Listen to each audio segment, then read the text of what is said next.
Your control panel has a chime feature to alert you when a door or window has been opened. Back door. Each zone on your system can be set to sound a chime and/or a voice descriptor when the zone has been triggered. This is initially set up by the installer during programming, but can be changed by the homeowner from the Chime Setup section of the User Toolbox.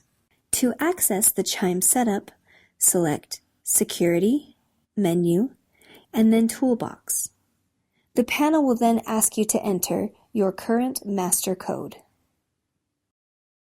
Once you are in the User Toolbox, select Chime Setup.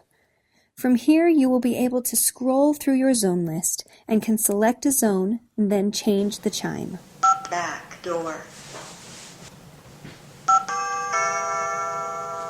After chimes have been created, you will need to enable the chime feature.